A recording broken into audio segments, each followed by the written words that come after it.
Hebreus capítulo 13. Começamos no dia 28 de setembro, essa série de palavras que a gente começou a ministrar sobre Hebreus, para quem está vindo a primeira vez, e aprendemos que Hebreus foi escrito para judeus que converteram-se a Cristo e que estavam sendo bombardeados pelos judeus não convertidos a apostatarem da fé em Cristo e retornar à religião. Então nós falamos que o objetivo do livro, embora seja falar contra a apostasia, não era para falar da apostasia da fé em detrimento de retorno ao mundo. Simplesmente descrer e voltar para a incredulidade, para o ateísmo, não. A preocupação do autor de Hebreus era com os novos crentes que estavam sendo tentados a crerem que a graça não bastava, que a religião precisava exercer o mesmo peso na vida dos novos convertidos que a graça exercia. Então, o autor de Hebreus, é no que nós cremos, escreve aos judeus convertidos para que eles não apostatem da fé e retornem para a religiosidade. Então, nós falamos que isso acontece muito hoje, há muita religiosidade e pouca graça. E nós começamos a entender um pouco o escopo do livro de Hebreus. Falamos que a ênfase do livro é contra a apostasia, não para o mundo, mas para a religiosidade, do judaísmo, de novo, né? Aprendemos que o autor, nesse livro, porque escreve a judeus conversos, fala sobre a defesa da superioridade de Cristo em detrimento aos anjos, que eram quase que adorados pelos gnósticos, pelos agnósticos. Então o autor escreve, você vê isso em alguns capítulos seguintes ao primeiro, da supremacia de Cristo em detrimento aos anjos, faz combate à ênfase dada aos supostos intermediários, como se Cristo não fosse o único mediador entre Deus e os homens, mas que também a religiosidade, o sumo sacerdote, algumas práticas religiosas. Então o autor vem e diz que não existe intermediários entre Deus e os homens, senão Jesus. Também combate as práticas ritualísticas que o judaísmo impunha aos novos convertidos. Aí nós aprendemos que no capítulo 11 o autor fala aos seus missivistas sobre a fé e mostra o que é fé e fala que sem fé é impossível agradar a Deus. No capítulo 12 o livro fala sobre a perseverança nas tribulações e testemunho no tempo da tribulação. E no capítulo 13, o último capítulo, o autor esmiuça, individualiza o que é viver o evangelho de verdade. E a gente estudou nas últimas 2 quartas-feiras, o versículo 1 do capítulo 13, que está escrito lá o que mesmo? Você pode ler comigo? Permaneça o amor fraternal. Então, depois que o livro de Hebreus exalta a supremacia de Cristo, exorta contra a apostasia religiosa, cita Moisés, cita a figura de Melquisedeque, fala sobre o descanso eterno, fala sobre o testemunho na tribulação, revela o que é fé de fato. Então ele chega no capítulo 13, no final da sua carta, e no início do final da carta ele diz assim, permaneça o amor fraternal, como quem diz, se você não conseguir guardar nada dessa teologia que eu vos apresentei, se vocês não conseguirem reter nada do que eu falei enquanto cristologia revelada, se vocês não entenderem nada do que a figura de Melquisedeque quis dizer, se vocês não entenderem a doutrina do descanso eterno, se vocês não conseguirem entender que Cristo é superior aos anjos, se vocês não entenderem o que é angelologia, se vocês não entenderem a palavra revelada, ele está dizendo que permaneça o amor fraternal. Como quem diz, se vocês não guardarem nada do que nós ensinamos, ame ao próximo. É isso que conta no final. E nós falamos sobre isso desde o final de setembro. Se você é daqueles que lê a palavra, come a palavra, mas quando para de ler a palavra, fala assim, meu Deus, não entendi nada. Né? Isso acontece com muitos de nós falamos sobre isso aqui, a gente não consegue reter. Ele está dizendo assim, se você não conseguir guardar nada, se não for daqueles que lê e a palavra fica tatuada na tua alma de modo que você não esquece mais, não se preocupe, não entra em crise. O que conta no final é se você amou o teu irmão. O que tem que permanecer é o amor fraternal. E nós aprendemos que no final Deus não vai perguntar o quanto a gente fez para Ele. Ele vai perguntar o quanto que nós amamos. Então a gente vê muita gente fazendo, dizendo que faz para Deus. Está enfiado na igreja de manhã, de tarde, de noite, culto às 8, 10, 12, 14, 16, 18 e 20. Depois do culto das 20 vai para a vigília, faz jejum, tem monte. E ele faz um monte de coisa. Mas ele não consegue amar o irmão. Ele não consegue amar ao próximo. E ele vai chegar no dia do juízo e falar assim, Senhor, no teu nome eu fiz um monte de coisa. Não estou te perguntando o que você fez. Eu quero saber o quanto você amou. No final, o que tem que permanecer é o amor ao próximo. Aí nós aprendemos um pouquinho, muitas coisas sobre o amor. E aprendemos no livro de 1 João, que o amor a Deus ou o amor de Deus e o ódio não coabitam. Se alguém diz amar a Deus e odeia o seu irmão, ele é o que mesmo, hein? Mentiroso. Então nós aprendemos. Se você encontrar com um crente desses, que diante dos quais até Jesus se sente carnal, porque ele é aquele santarrão, ungidão, abençoadão, e sabe tudo de Bíblia, mas diz que tem ódio no coração por uma pessoa, ele diz assim, esse cara é um safado, é mentiroso. Porque se alguém diz amar a Deus e carrega ódio, mente. Portanto, o amor de Deus e o ódio não coabitam o mesmo espaço, o mesmo coração. Ou você odeia ou você ama. Se ama a Deus, não guarda amargura. Se ama a Deus, perdoa. Se ama a Deus, libera perdão. Portanto, quem está ouvindo a palavra aqui, esses anos todos, e diz que ama a Deus, estou apaixonado, mas carrega amargura pelo irmão, não consegue liberar perdão, você é mentiroso, você sabe que está perdendo tempo. Então, isso Jesus nos ensina desde quando nos ensinou a orar. Perdoa as nossas dívidas, como mesmo, hein? Como nós temos perdoado o quê? Aos nossos devedores. Ou seja, Senhor, nós reconhecemos que o teu perdão a nós depende do perdão que nós liberamos ao nosso próximo. Então, amor de Deus e ódio não coabitam. Amor de Deus é sempre de mão dupla. Como diz 1 João capítulo 4, 21. Se alguém diz amar a Deus, também ame a seu irmão. Portanto, amar a Deus pressupõe um amor que nos alcança para que nós alcancemos a outro com o mesmo amor. Portanto, você pode falar assim, pastor, eu não tenho ódio de ninguém, mas também não ama ninguém, você é outro mentiroso. O amor de Deus é de mão dupla. Aprendemos em 1 João capítulo 4, versículo 12, que o amor ao próximo é a garantia da permanência de Deus em nós. Para que o amor de Deus permaneça em nós, esse amor que em nós está, que é o próprio Deus, precisa ser exercitado. Porque se eu não amar o amor de Deus, perde validade. Aprendemos isso detidamente. E aprendemos em 1 João capítulo 3, versículo 10, que o amor é o aferidor dos que pertencem a Deus de fato e de verdade. Então eu sugeriria a você a ouvir essas palavras que nós pregamos antes. Mas como o capítulo 13 de Hebreus está esmiuçando o evangelho na prática, né, nós aprendemos um monte de coisa em Hebreus, no livro de Hebreus, coisas profundas para mim. O maior manual de cristologia está em Hebreus. Quem quer conhecer a missão do Cristo histórico, que é Jesus, leia Hebreus, que é profundo demais. Mas quando a gente chega no capítulo 13, ele está dizendo assim, não adianta saber tudo teoricamente a respeito de Jesus, se o que você absorve de Jesus não transforma a tua vida numa vida que vale a pena ser vivida. E uma vida que vale a pena ser vivida é aquela vida que vive o Evangelho e não só aquela vida que sabe o Evangelho. Porque saber que Deus é Pai, que Cristo é Filho, que o Espírito Santo consola, o diabo sabe disso antes da gente e ainda assim é diabo, né? Então o Evangelho só vale a pena quando ele é praticado, quando ele se transforma no modus vivendi, quando ele se transforma no estilo de vida. E nós aprendemos que o Evangelho começa a ser vivido quando a gente ama. Então, meu irmão, se você não guardar nada do que a gente estudou aqui nesse tempo todo, nós vamos ficar nesse capítulo até o final de dezembro, até o final do ano, portanto, vamos estudar a partir de agora, versículo por versículo, até o final do ano, para que você não se decepcione com crentes na igreja, porque a igreja é um lugar decepcionante, é ou não é? É. Né? Há mais verdade lá na esquina, lá na Vila Mimosa, entre as prostitutas, do que no nosso meio. Porque quando você vai na Vila Mimosa, lá na zona de Meretrício, você vai para buscar uma coisa que eles dizem que há lá. E quando você chega lá na zona do Meretrício, você acha o que você foi buscar. Sexo. Agora, quando você entra na igreja, o que você espera? Que a paz de Deus, que o amor de Deus, que a verdade de Deus esteja no nosso meio. Sim ou não? Sim. A gente acha isso sempre aqui no nosso meio? A gente acha amor ao próximo o tempo inteiro? Ou será que na igreja tem gente que odeia outros? Tem?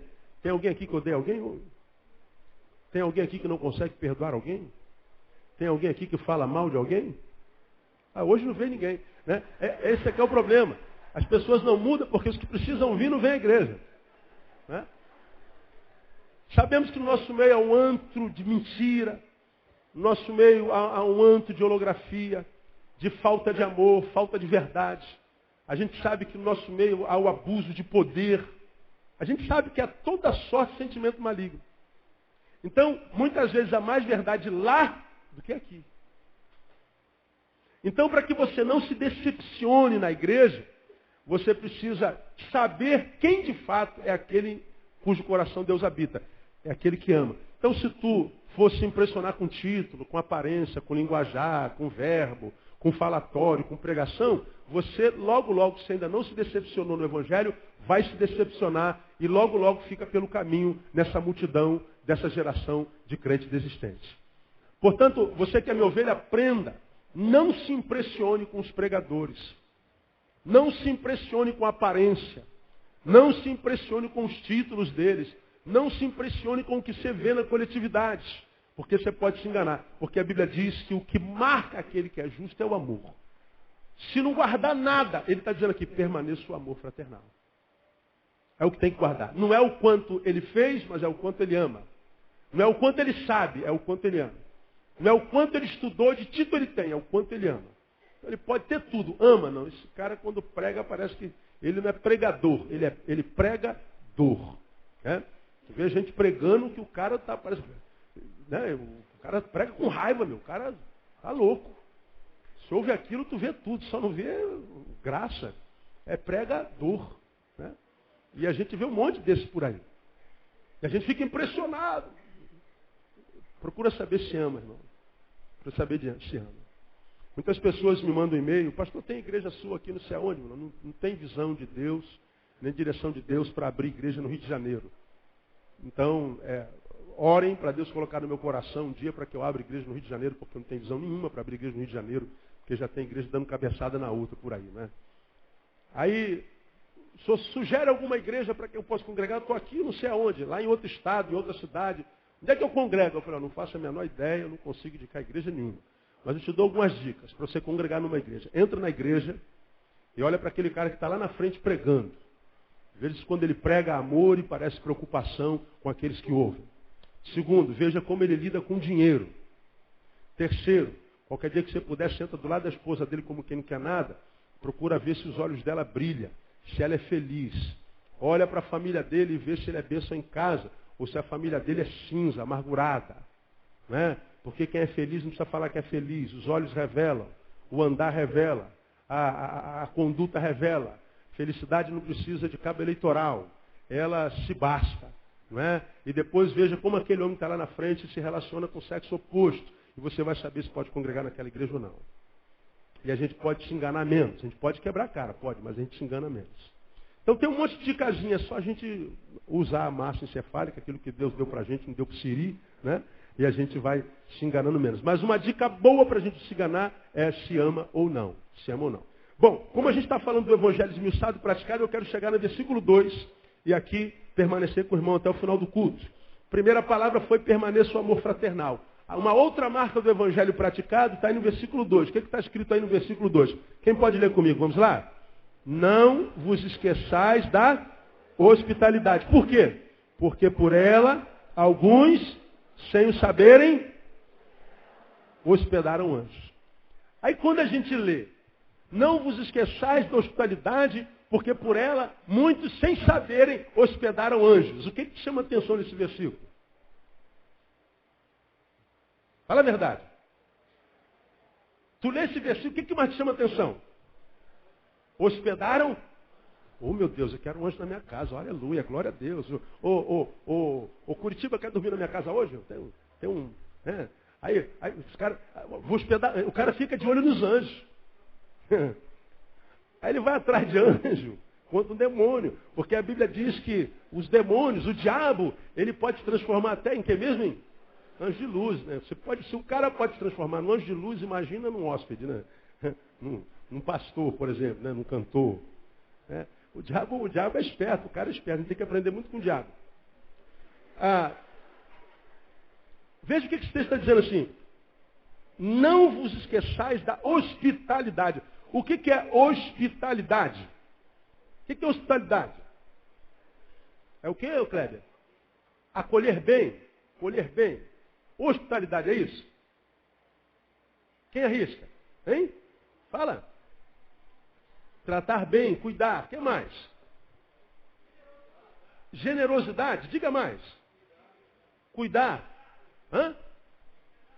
Hospedar. É. Ajudar a se levantar. Veja, a gente pode ficar aqui a noite inteira falando de hospedagem, de hospitalidade. Agora, quando a gente fala de hospitalidade, a gente lembra de algumas palavras. Hospitalidade. O que hospitalidade tem a ver com hospital? Hein? É a mesma raiz. É aquele que cuida de alguém. Veja, quando o senhor me deu essa palavra, eu falei assim, o que eu vou pregar sobre hospitalidade, meu? Porque é complicado falar sobre esse negócio. Mas Deus deu algumas revelações aqui legal. Hospitalidade é a palavra que vem da mesma raiz de hospital. Então, quer entender o que a Bíblia está querendo nos ensinar quando fala assim, ô Luiz, intercessor? Você não pode esquecer da hospitalidade, brother. Quando ele fala de hospitalidade, ele fala, ô Kleber, você não pode esquecer da hospitalidade. Ele está usando a mesma palavra que nos dá no português a palavra hospital. Hospital. Agora, entender que aqui hospital é fácil. Quem já esteve num hospital aqui alguma vez? Quase todos nós. Na verdade, todos nós. A não ser que você não tenha nascido lá, né? E alguns não nasceram mesmo.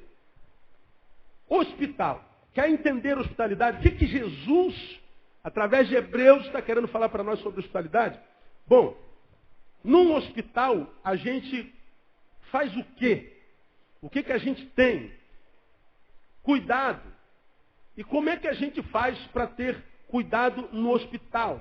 Ora, quando você sai da tua casa para um hospital, principalmente no Rio de Janeiro ou no Brasil, como está a saúde brasileira, você vai para lá porque está doente. Ninguém vai para lá porque a saúde melhorou. A gente só vai para lá porque está precisando de alguma coisa.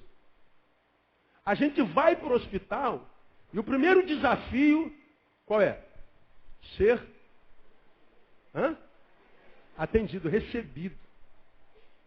Porque na maioria dos hospitais, principalmente os públicos, quando a gente vai, chega lá no balcão, qual é a frase? Não há vaga. Ó, lotado, filho. Olha os corredores aí, já está cheio de candidato a defunto aqui, já está cheio. Você vai ser só mais um, não adianta. Procura outro. E o cara, você vê todo dia no jornal procurando um lugar onde ele possa ser recebido. Então a hospitalidade, ela começa no receber. Quando você vai hospedar alguém, você vai receber alguém. Pastor, vem pregar aqui na igreja, onde é que ele vai ser hospedado? Esse mês a gente tem um Focus, a gente tem o Congresso de Juventude, o Repensar, e alguns preletores vêm de fora. E tivemos uma reunião bem pouco tempo, onde é que vai hospedar o pastor Ivene? Onde é que vai hospedar a médica que vem no Focus? Onde é que vai hospedar o pastor que vem lá da Igreja Verde, lá de São Paulo? Onde é que a gente vai hospedar? Ou seja, quem é que vai receber? Aí diz lá, não, fulano vai para a casa de fulano vai receber cicrano. Cicrano já vai receber fulano vai ser recebido por receber. Hospedar é receber. Então, quando a Bíblia diz assim, ó, exercitar e hospedagem, ou seja, aprenda a receber bem. Essa palavra receber, é a vertente sociológica da hospedagem, ou da hospitalidade. Porque a hospitalidade, nós vamos estudar hoje 3 vertentes dela. E a primeira vertente é a hospitalidade. Da hospitalidade é a vertente sociológica, que é receber.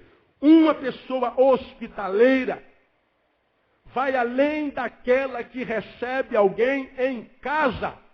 Porque se nós contextualizarmos essa palavra hoje é muito perigoso receber alguém em casa.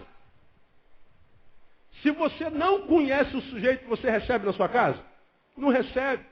Quando a sua campainha toca, pé, blim, blom, ou como na minha casa que é um sino, blim, blim, blim. A gente, antes de abrir a porta, faz o quê? Quem mora em apartamento, olhinho mágico. Quem mora em casa, vai lá na janela, olha assim de fora, quem é que está aí, meu? Fala a verdade para mim, fala a verdade para você. Quando você vê uma pessoa que está na tua porta, é esquisita, a aparência é ruim, está lá na tua porta tocando a campainha, o que você sente?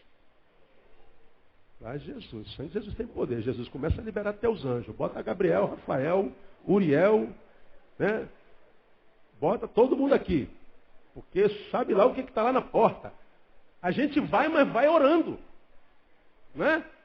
Por quê? Porque a gente vive num tempo onde o próximo não é mais amado, ele é temido. Então não dá para botar alguém que veio de fora dentro da nossa casa. Pelo contrário, a gente quer bem longe da nossa casa. A gente bota grade na janela. A gente bota tranca na porta. Para que ninguém do lado de fora entre. A gente fala assim, então eu não sou uma pessoa hospitaleira, não. A hospitalidade vai além do receber geográfico. A hospitalidade está em ser acessível. Ser uma pessoa receptiva. E alguém que recebe bem. E o receber é o lado sociológico da hospitalidade. Portanto, aquele que vive o Evangelho, como eu já preguei aqui outrora, ele é alguém atraente. Ele é alguém cujas portas da vida estão abertas. Ele não é, como a maioria dos crentes que nós conhecemos, repelentes, antissociais. Pessoas para quem a vida não está aberta. Pessoas que não se relacionam, cuja vida não está aberta para novas relações. Pessoas que não são pessoas pontes, que fazem encontros de pessoas com pessoas. Pessoas que se socializam. Então exercer a hospitalidade é mais do que receber geográfico, é o receber social. É mais ou menos como que transformar um estrangeiro num ser nacional. Porque você sabe que quando um estrangeiro chega numa terra que não é dele, ele não fala a língua, ele não conhece a cultura, ele não conhece ninguém. Quando você vai para o primeiro dia de aula na faculdade, você está numa turma como estrangeiro. Você não conhece ninguém. Você nunca viu ninguém. Você não sabe o que vai aprender ali. Então, quando a gente chega numa igreja nova, a gente não conhece ninguém. A gente senta lá no finalzinho, fica quietinho, porque a gente não conhece ninguém. A gente fica meio sem graça. E a gente vai sentando ali todo dia naquele mesmo lugar, porque crente, você sabe, senta no mesmo lugar a vida inteira, né? Salvo raríssimas exceções, né? É só olhar, dá uma olhadinha que você vai ver. Quer achar fulano está sentado ali, o Beltrano está sentado lá, o outro está sentado aqui no primeiro banco, o outro senta sempre ali. O crente é assim, o banco tem a marquinha lá, né? Tá. Então, quando a gente chega numa igreja, a gente está sentado lá no final, porque nós somos estrangeiros naquele lugar. Nós somos estrangeiros. O que um homem hospitaleiro faz? Vê que há um estranho e ele tenta nacionalizá-lo, ou seja, transformar o lugar estranho na sua própria residência, na sua própria nação. Esse é o ser hospitaleiro. Portanto, sociologicamente, o hospitaleiro é aquele que faz o máximo para que o outro se sinta em casa. Portanto, o hospitaleiro, ele é um facilitador. Agora, irmão, vamos trazer aqui para o nosso dia. Como é que a gente, muitas vezes, se transforma num ser complicador? Como é que muitas vezes nós somos burocráticos demais? Como é que muitas vezes a gente dificulta a vida das pessoas, quando simplesmente a gente poderia ajudar? Quando simplesmente a gente poderia facilitar? Como a vida ela vai se tornando tão burocrática e que muitas vezes de tão burocrática nós somos obrigados a dar uma voltinha aqui, dar uma voltinha ali, dar uma propina aqui, dar uma propina ali, dar um jeitinho brasileiro aqui, dar um jeitinho brasileiro ali. E aí a gente vai amarrando nossa vida, inclusive nas relações. Porque a vida é burocratizada. Quando o autor de Hebreus fala que nós precisamos exercer a hospitalidade, é muito mais do que receber alguém em casa. É dizer que, porque nós amamos o nosso próximo, nós vamos facilitar a vida do próximo. Nós vamos tentar ajudar o máximo que a gente pode. E às vezes, irmãos, a gente vê, por exemplo, numa igreja, inclusive na nossa, como é que, por exemplo, um ministério não ajuda o outro? O líder de uma comissão não ajuda o outro? O que é responsável por uma área da igreja prejudica a vida do outro? Às vezes o ministério quer usar a Kombi. E às vezes não consegue usar a Kombi porque tem que ter uns trâmites esquisitos para usar a Kombi. E aí o outro vai a pé quando a Kombi às vezes está parada. Podia ter abençoado. Então, às vezes vai na secretaria, pede um papel, que é só dar uma imprimida ali e entregar o papel. Mas a gente diz, volta daqui uma semana porque agora eu estou não sei o quê. É só apertar o botão às vezes. Como às vezes a gente só precisa dar uma chave para abrir uma porta, ele vai facilitar a vida dos outros. Como às vezes é só botar uma escada e apertar a lâmpada. E a gente vai dificultando. A gente vai burocratizando a relação.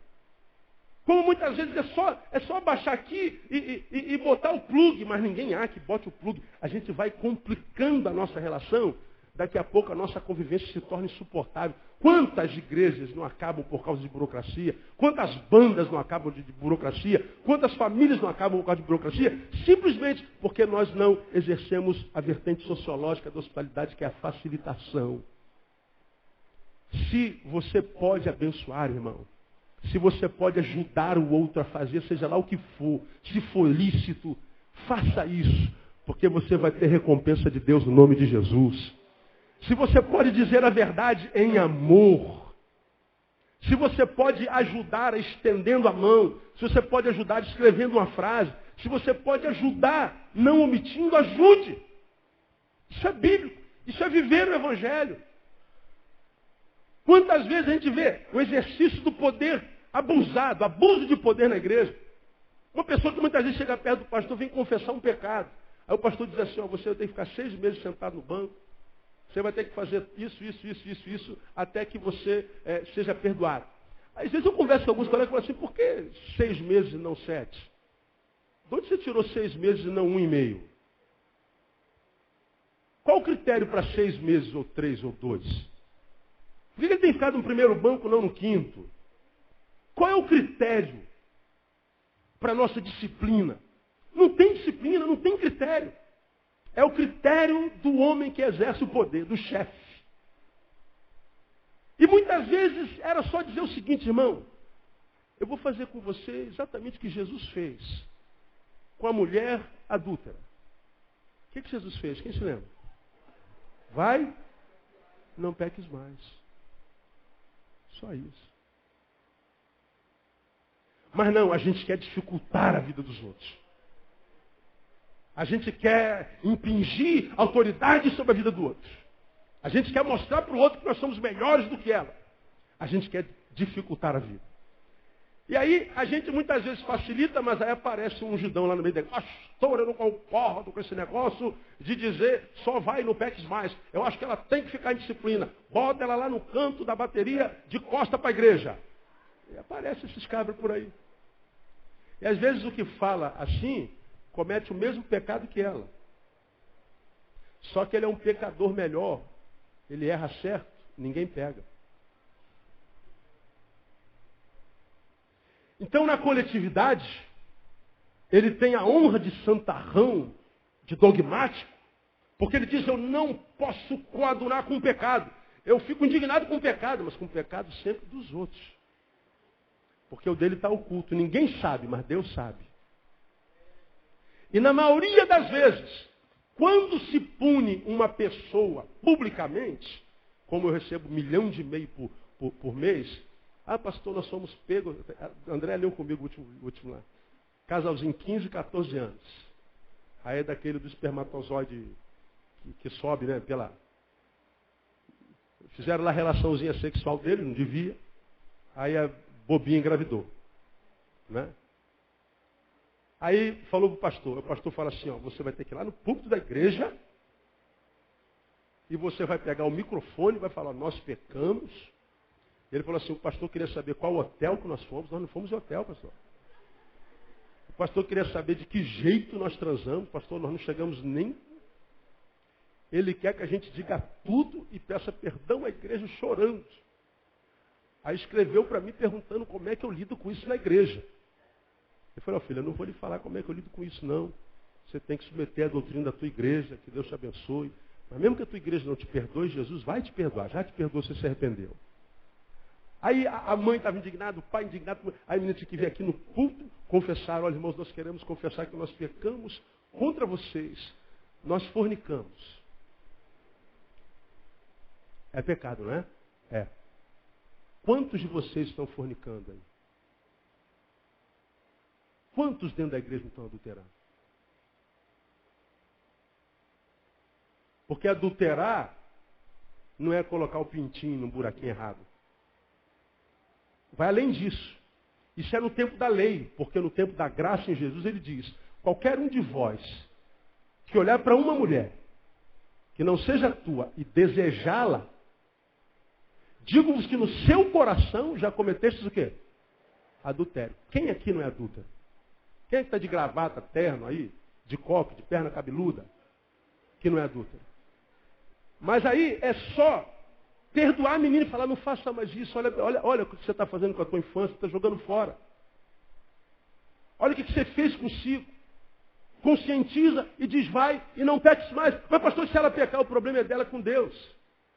O nosso caminho é facilitar a vida dos outros.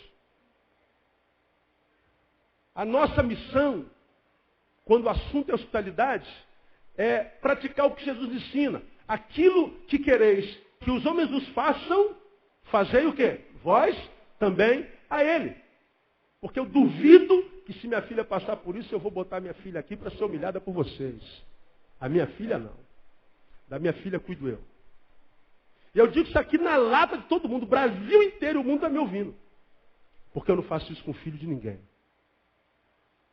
Trato da criança, entrego na mãe do pai. Pai, sua filha não deixa de ser sua filha por causa disso. Morremos de vergonha, ficamos constrangidos. Sabe, quando você chegar na igreja vai ter um monte de gente olhando para você. Está vendo? Não soube criar filha. É um crente de porcaria. Não cria como a minha filha. Você vai encontrar com um monte de gente sem misericórdia. Esse preço não tem jeito, você vai ter que pagar. Mas a sua filha continua sendo filha. E ama a tua filha. Porque esse neto que hoje te dá vergonha, quando nascer, vai se tornar tua alegria. É o que acontece sempre. É sempre. Nosso papel é facilitar. E não prejudicar a restauração do indivíduo. Eu sei que alguns de vocês ficam doidos com dúvida. Eu não concordo, tem que ter disciplina, tem que botar lá, tem que dar o pé no traseiro mesmo, pastor, porque nós não podemos compactar com o pecado. Quem aqui não tem pecado? Qual o santarrão aí que não tem pecado? Então, toda vez minha igreja fala para minha ovelha e não para você que me visita. Me visitar é um prazer. Eu tenho uma honra em ter você aqui comigo toda quarta-feira. Mas essa é para minha ovelha. Toda vez que você encontrar com um crente dogmático, que está sempre apontando o dedo na cara dos outros, dizendo que a gente não pode compactuar com o pecado. Nós estamos compactuando com o pecado. Não, nós estamos perdoando o pecador. Você já aprendeu que quando um homem ou uma mulher comete um pecado, na lógica da graça, a gente não olha para o pecado que a pessoa cometeu. A gente olha para a pessoa que cometeu o pecado. Então, o que está debaixo dessa graça e vive o Evangelho, ele não vai se indignar com o pecado dela. Vai ter misericórdia do homem que cometeu o pecado. Consegue entender a diferença? Quem consegue? Diga, eu consigo, pastor. É isso. A marca da igreja é a misericórdia. Ah, pastor, assim todo mundo vai pecar. O problema é de quem peca. Vai dar conta a Deus. Porque a nossa missão é revelar a palavra. Agora, se vai obedecer a palavra, o problema é de cada um. Cada um dará conta de si mesmo a Deus. Porque a Bíblia diz que aos olhos de Deus todas as coisas estão patentes, são plenamente visíveis. Os olhos do Senhor estão aonde? Em todo lugar. Então a igreja não foi posta no mundo para caçar pecadores, foi para restaurar pecadores. Então a hospitalidade tem esse lado sociológico, esse lado de facilitador. Há um outro lado que a gente aprende no hospital, além de receber. A gente quer ser recebido no hospital. Agora, quando a gente recebe no hospital, a gente não quer ficar no corredor em cima da maca fria. A gente quer ser recebido e ser bem acomodado. A gente quer ir para a enfermaria. A gente quer ir para o quarto. A gente quer chegar lá na emergência e ter todos os equipamentos necessários para que nós tenhamos um bom atendimento. Queremos ser bem acomodados, porque quando você liga a televisão, vê aquele pessoal deitado no chão, aqueles velhinhos na maca fria, você vê o pessoal tudo quebrado, sentado lá no banco esperando a morte, quando você vê que um estado dos mais importantes do mundo, que é o Rio de Janeiro, centenas de pessoas morrendo por causa de mordida de mosquito, a gente fica indignado. Como é que não tem como acomodar essa gente? Porque o hospital não funciona. Porque no hospital nós temos que ser acomodados. Acomodar é o lado afetivo da hospitalidade. Se receber o lado sociológico, acomodar é o lado afetivo da hospitalidade. Afeto é necessidade básica de todo ser vivo. Se está vivo, ele precisa de afetividade. Seja ele humano, seja ele animal, seja ele vegetal. Tem que dar afetividade para as nossas plantas também. Você sabe muito bem disso. Então, quando a Bíblia fala exercite a hospitalidade, trabalha a afetividade, afeto, é o que faz a vida valer a pena. Uma vida sem afeto é uma vida que não vale a pena. E trabalhar a afetividade é ser tempero na vida do outro. Lá em cima, receber é ser facilitador. No lado afetivo, é ser tempero na vida do outro. Olha, irmão, quem gosta de churrasco aqui? Levanta a mão bem assim. Eu gosto de churrasco. Glória. Picanhazinha. Amém ou não amém? Bem passada ao ponto ou mal passada? Mal passada. Sanguentada.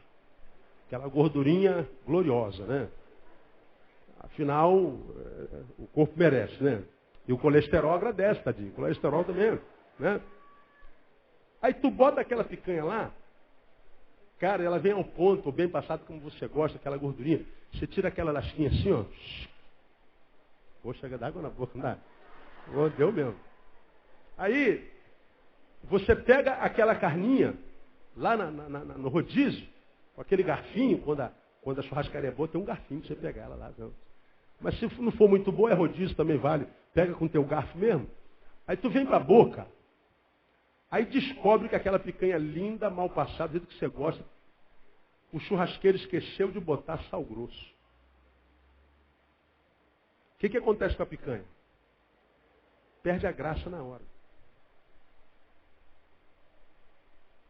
A gente olha para aquilo, cara, e fala, meu Deus, aleluia, glória a Deus, se no céu não tiver isso, o céu vai ser sem graça. Não sei o que a gente come no céu, né? Aí a gente está ali com água na boca, quando vem, não tem tempero. A carne deixa de ser carne? Não. Aquela carne deixa de alimentar, por um acaso? Não. Perde a sua essência proteica? Não. De proteína? Não. Mas ela perde o quê? O sabor. É um alimento que a gente dispensa. É uma alegria que a gente não tem mais, porque comer é um dos maiores prazeres do mundo. Desculpe as irmãs que estão eternamente em regime, mas comer é terapêutico. Aí, quando nós vamos comer aquela carne, que os olhos já estão lacrimejando de inveja dela, quando tu bota na boca não tem tempero, a gente muitas vezes tira da boca. A gente dispensa o alimento porque o alimento não tem sabor, porque o alimento não tem tempero. Como quem diz, o tempero muitas vezes é mais importante que o próprio alimento. Porque há muita gente se matando, porque há muita gente com depressão, porque há muita gente infeliz, porque a vida não tem tempero. Está vivo? Tá, mas não tem tempero. Coração está batendo? Tá, mas não tem tempero. Está na igreja? Tá, mas a vida não tem tempero. A vida não tem sabor, a vida não tem cor, a vida não tem rosas. A vida não tem música, a vida não tem sabor. E quando a Bíblia diz assim, não vos esqueçais da hospitalidade, ele está dizendo assim, vocês são tempero do mundo. Porque a Bíblia diz que vós sois o sal do quê? Da terra. E o que sal faz? Dá sabor. Exercer a hospitalidade não é só receber, é acomodar. É o lado afetivo da coisa. É sermos pessoas que transformam a vida das pessoas em vidas melhores do que elas tinham antes de nos conhecer. Nós somos aqueles que quando nos aproximamos de alguém, fazemos desse alguém um alguém muito melhor que ele era quando antes de nós. Agora diga que isso é uma realidade. Diga que é uma verdade sempre. Diga que a igreja no Brasil melhora a sociedade no Brasil. Diga que essa igreja que cresce numericamente melhora a qualidade de vida da nação. Diga que nós somos sal mesmo do Brasil. Diz que a gente tempera. Diz que o mundo olha para nós e diz assim, vocês são indispensáveis porque vocês melhoram a nossa vida, temperam a nossa vida. Você está louco, eles querem que a gente morra. Aí você fala assim, é o diabo, pastor. Não, não, são os nossos frutos. É a nossa postura. Porque exercer hospitalidade é receber, é acomodar. É ser um facilitador, é ser o tempero na vida do próximo. Para a gente terminar, quarta-feira que vem a gente continua na hospitalidade. O que é que mais a gente quer no hospital? Ser recebido, ser acomodado e, o mais importante de tudo, ser o quê? Medicado, tratado, curado. Essa é a vertente terapêutica da hospitalidade. A primeira vertente sociológica, a segunda afetiva, a terceira terapêutica é o lado terapêutico que tem a ver com cura, refere-se ao cuidado possível. Refere-se à nossa capacidade de ajudar, de abençoar, de sermos úteis. Tem a ver com a necessidade que o outro tem de ser recebido, de ser acomodado. Mas não adianta a gente receber a pessoa, acomodar a pessoa e abandonar a pessoa. Não adianta. A gente recebeu, acomodou e agora tem que fazer o quê? Botar soro na veia dela, porque todo mundo que vai para o hospital recebe soro. Está com câncer, soro. Está com diarreia, soro. Cabelo está caindo, soro. Está com febre, soro. Eu não entendo nada, posso estar falando uma besteira. Mas que a gente chega lá, é soro na veia, aí isso é. Os médicos aí que me expliquem depois, né? Mas que a verdade é. É negócio desse. É? Sim, pois é, não é? Aí lá no soro vai todo o remédio. É um duto. Não é? Agora, quando a gente está lá e o sorinho está lá, alguém vem nos visitar, um recado está dado. Ele está sendo cuidado. Agora tu chega lá, está lá no corredor, na maca fria, babando sem nada, ainda não está sendo cuidado. Agora tu chega lá em cima, o cara está deitado, com lençolzinho na cama, com soro na veia, está sendo cuidado. Pode estar dando veneno para ele, mas tem um soro e está sendo cuidado. Não é a mensagem que transmitem para a gente? É. Portanto, não basta a função sociológica receber, não basta a função afetiva, porque dá afeto. Sem servir, a gente gera medíocre, a gente tem que servir. A gente tem que curar. É o lado terapêutico. Portanto, nós somos remédios para o mundo. Deveríamos ser. Nós somos canal de cura para a vida do outro. Deveríamos ser. Nós deveríamos ser resposta à dúvida do outro. Deveríamos ser. Nós deveríamos ser um abrigo que protege o outro. Deveríamos ser. Isso é o que ele está dizendo. Exercitai a hospitalidade. Vê como é que vai muito além de botar em casa e dormir. Dorme bem, irmão. Deus te abençoe. É mole. Pastor, eu sou um excelente hospedeiro. Eu boto qualquer um para dormir na minha casa. Não quer dizer nada. Esse aqui é o lado terapêutico, ou seja, é ser instrumento de cura. É ser bênção. É servir e ajudar a ser curado. É levantar as pessoas, é botar para cima. É dizer a verdade em amor, para quem sabe ela entra em crise, se conscientize e tome uma postura diferente. Mas dizer isso em amor. Então é mais do que receber, é mais do que acomodar, está feliz, estou. Mas tratar, não é abandonar, é ser instrumento de cura. É isso que Deus quer. E exercer a hospitalidade é simplesmente, irmão, viver o Evangelho além do verbo. Viver o Evangelho além do discurso. É viver o Evangelho além da cantoria, além do ajuntamento, além do culto, além do templo, além do domingo. O exercer a hospitalidade, receber, ser um facilitador, acomodar, trabalhar a afetividade dos outros e curar é o exercício terapêutico da relação humana, isso é viver o Evangelho. Porque foi o que Jesus fez. E ele, é o que ele quer de cada um de nós. Que a gente exercite a hospitalidade. Aí, na quarta-feira que vem, a gente vai falar por que a gente tem que exercitar a hospitalidade. Hoje, eu mostrei o que é a hospitalidade. Quarta-feira que vem eu vou mostrar para você por que a gente tem que exercer a hospitalidade.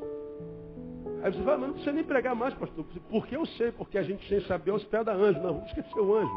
Deixa o anjo para lá. O anjo entra por último nessa história. Quarta-feira eu vou falar para você que anjo é esse. Quando é que o anjo aparece? Para quem o anjo aparece? Por que a gente tem que exercer a hospitalidade? Não é só pelo outro. A hospitalidade é uma coisa linda. Quando você recebe, é um facilitador. Quando você trabalha a afetividade. Quando você é um instrumento de cura. Portanto, você é um hóspede. Você está exercendo a hospitalidade. E muitas vezes não precisa botar ninguém dentro da sua casa. Se puder, amém. Tem pessoas que têm um dom da hospitalidade. Esse é receber em casa. É uma outra palavra lá no grego. Agora, por que a gente precisa exercer a hospitalidade? E vamos terminar. Como exercer a hospitalidade? Você vai ver que se a gente viver assim, irmão, com amor permanecendo, e esse amor frutificando, por exemplo, nessa hospitalidade, porque a hospitalidade é o amor em prática, é o evangelho além do discurso, você vai ver, cara, que a gente não precisa dessa estrutura religiosa, dessa dependência institucional, apostólica que a gente vê. Porque o Cristo que a gente vive nesse capítulo 13, você vai ver aí, só por curiosidade, nesse capítulo 13 tu vê uma coisa muito interessante a respeito desse... A gente vai chegar lá, mas só para você ter uma ideia como você independe viciosamente dessa instituição, você vai lá no versículo 13 desse capítulo 13, falando de Jesus, diz assim, ó, saiamos, pois, a ele, aonde? Fora do quê? Do arraial. Esse arraial aí, ele está falando de Jerusalém. Jerusalém era a cidade santa. A gente imagina que Jesus se manifesta dentro do arraial. Não, ele está dizendo assim, quer encontrar Jesus, sai fora do arraial. Porque Jesus desenvolveu o seu ministério todo fora do arraial, fora do portão. Então, a gente tem aquela noção equivocada de que quer achar Jesus, vai para a igreja. Quer encontrar com Deus, vai para a igreja. E às vezes tu vai para a igreja, o que você acha lá? Lugares que você vai doente, sai morto. Você vai feliz, sai triste. Você vai lá e sai com a nítida sensação de que perdeu tempo. De que era melhor ter estado em casa, dormido mais cedo. A gente só não tem coragem de falar isso. Porque o lugar onde Jesus está, irmão, esse lugar ele é marcado pela hospitalidade. Ele te recebe bem, ele te trabalha a afetividade e ele te cura. É um lugar cheio da unção, cheio da alegria, cheio da paz, porque na presença do Senhor há abundância de alegria. Que Deus te abençoe com essa palavra aí e te dê a graça de ser um abençoado hospitaleiro para que você encontre Jesus em qualquer buraco que você vai, irmão. Não só dentro daqui, qualquer buraco que você vai.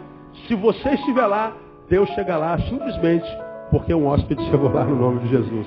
Quem recebe a palavra dele bem forte, vamos ficar em pé, vamos embora para casa.